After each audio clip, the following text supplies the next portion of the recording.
Well, every now and then you get to chat with somebody who just blows you away. And this is my opportunity to speak with Youssef Aboul-Enein, a doctoral, well, about to graduate. You were there was a hooding ceremony this last weekend, which I think you were unable to attend. Yeah, unfortunately, I was working that day, yeah. Of course, of course. Yeah, yeah. Well, first, I would like to welcome you to Good Morning Frederick. Well, thanks. Secondly, I want to thank you for your extended service to our country in the military and everything you've done since. You have really had an impact not only on the world, but certainly we're happy to have you as an adjacent member of the Frederick community. So, welcome to Good Morning Frederick. Well, it's a delight, Danny, to be here with you and to also wish good morning to my fellow citizens from Frederick. Yes, It's a great absolutely. community. I sneak Yeah. over there quite often. Well, as you should. So currently you reside in Montgomery County in Gaithersburg. That's correct. You've had quite a storied career. Many you're so highly educated. I can't even I don't even know where to begin, but you have a couple master's degrees. Is this your second doctorate program? Oh, no, Doctoral no. This is my first This is doctorate. it. Okay. Yeah, So the yeah, Dr. Aboul-Enein, is yeah. that is this the end of the education, or are I you still? well, I gotta tell you, after writing this dissertation, I probably will need some kind of a little bit of a break from writing.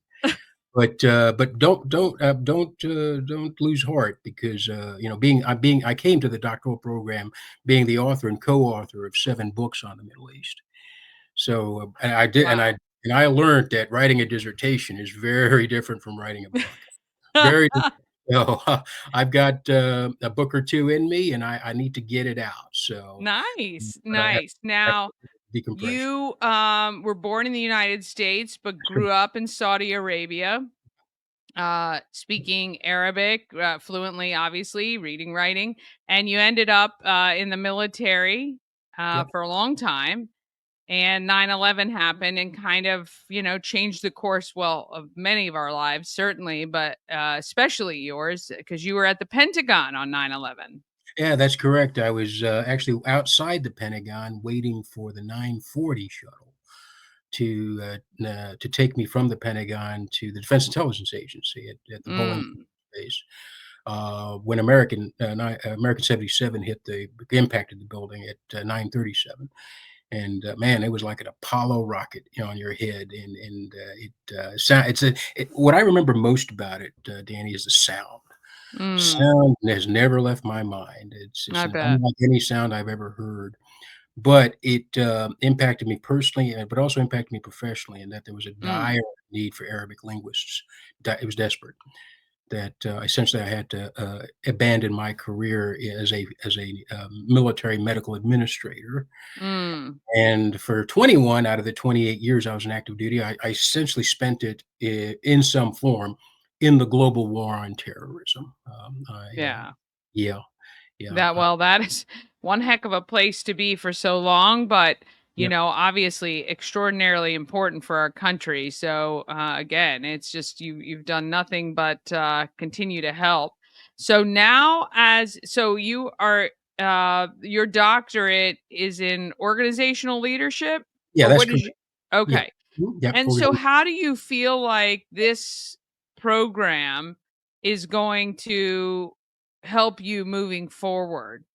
that's a great question, Danny.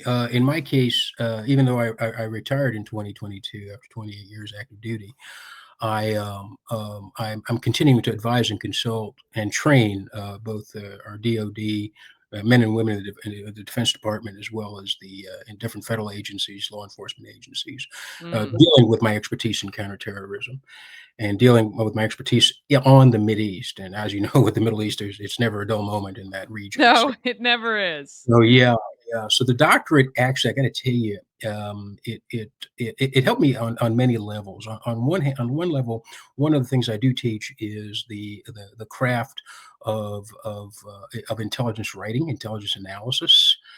briefing policymakers. It's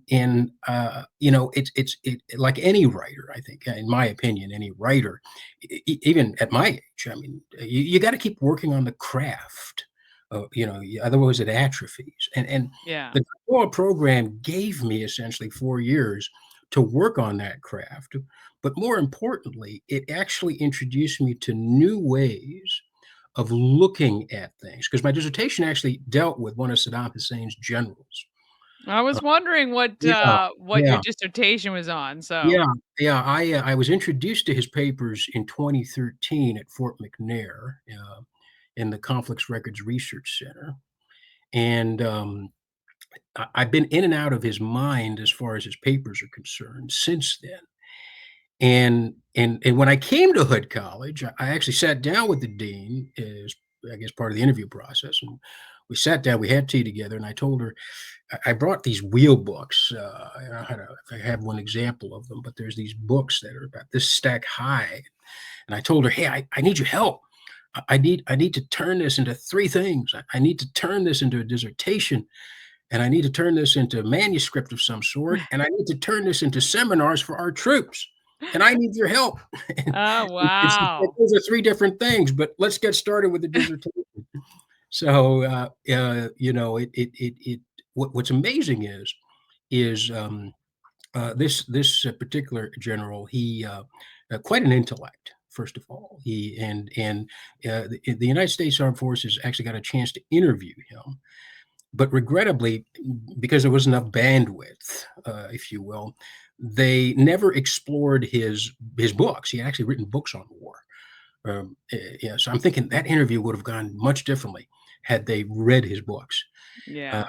and that's one of the lessons learned from the dissertation. But another thing too, Danny, is that he advocates from his perspective an Arab art of war, and he then admires me in 30 battles, and he gets so tactical that I needed Hood College, I needed my dissertation committee, God bless them, to help me understand. So where's the art? And it's not until I had no idea of thinking of this, of introducing some different social theories, identity theories, social theories, spatial theories, humans' relationship to space, if you will, theories that I began to see what he was talking about as an art of war, Wow. and it was a real struggle, actually, and it didn't come to me until I got to tell you, I mean, it was like uh, I want to say last September is when it began to come to me. I would have been still struggling with the dissertation, if that epiphany didn't happen. Another Yeah. Yeah, another epiphany occurred is when I was actually at the Hoover Institution's collection, Iraq collection, and I was reading his edited military journals, and I was thinking, oh my God, this guy's my mirror image. He made it his business to introduce Saddam's officers to U.S. military works Right. and Western military works, and I did the reverse on active duty in my Yeah. writings, published writings, and my books that I published. My mission was to introduce Arab military thought to U.S. military officers. So I found my intellectual mirror image, That's and crazy. that would not have been possible, that Yeah. discovery, without Hood College, without going through that dissertation process. Yeah. Well, Yeah. you are fascinating. I'd love to do a recurring series with you and just find out what is really happening in and around the world. So you have how many books that you've published? I've often co-authored 7 books, 5 actually with Wow. Naval Institute Press. The Oh, last one is Middle East 101. It's 101 essential questions for deploying troops, and I co-authored it with my colleague Joe Stanek. He's also a Navy officer, retired. He's actually retired a decade ahead of me. So I also did Middle East, so it was a nice overlap. Uh, yeah. Boy, and you really are you're just lazy and not driven at all. I can tell. I can tell. Well, you're exactly who we need, continuing to protect this country and advise people about what is going on. Congratulations on the Thank you, Danny. doctorate. Appreciate that. I know it is a long journey, and wouldn't have doubted it for a minute that you would have done it, but happy for you that you have achieved it. I appreciate that, Danny. And again, have yourself a good morning. Yes, you as well. Thanks so much. Take care. Bye bye.